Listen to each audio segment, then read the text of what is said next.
কোন সাহসে তুই 50,000 টাকা লই আইলি? হ্যাঁ? বাবু ভাই, আমার কাছে আর টাকা নাই।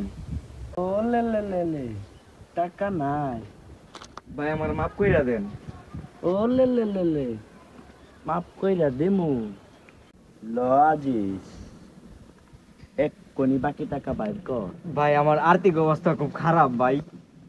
500 মেশিন দিয়া গার্মেন্টস বসাইতাছ আর বলতাছ আর্থিক অবস্থা ভালো না। ভাই হ্যাঁ, ভালো না? ভাই মনে করেন ভাই, আজকে বিকালে ভাই 1,000 গাড়ি ঢুকাইছি ভাই। ওইনে ভাই 50 কোটি টাকার মতো খরচ হয়ে গেছে ভাই।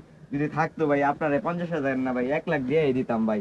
ও লে লে লে লে, ওই, আরে ওই, তোরা ব্যবসা শুরু করার আগে ওই বাজেট নাকি কর, ওইগুলার হিসাব রাখস না? জি রাখি। ঘর ভাড়া 10 লাখ, সরকারি ট্যাক্স 10 লাখ, কাঁচামালের 10 লাখ, ঘর ভাড়া 20 লাখ, ওইগুলা কইতে আই? শ্রদ্ধীয় বড় ভাই, মাননীয় বাবু ভাই, 1 লক্ষ টাকা হাতে দিয়া বিসমিল্লাহ পড়িয়া পায়ে সালাম কইরা তারপরে ব্যবসা শুরু করার উচিত ছিল। এটা কি তুমি জানো না? এই জন্য তো হালার পুতের আর ব্যবসা টিকে না। শুনছস ওই কি কইছে? 50,000-এ হবে না। টাকা বের কর, টাকা বের কর, টাকা বের কর। এই ব্যাগটা নিয়ে আই।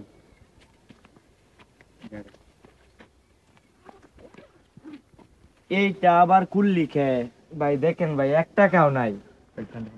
এই, তোর কাছে যে টাকা নাই ওইটা আমি সত্যি করেই শুনছি। এই গুডাউনে কে লেগে আনছি জানস? এদিকে এদিকে আয়, এদিকে আয়, এদিকে আয়। এইগুলা কি দেখছস? এইগুলা হইছে বাঁশ।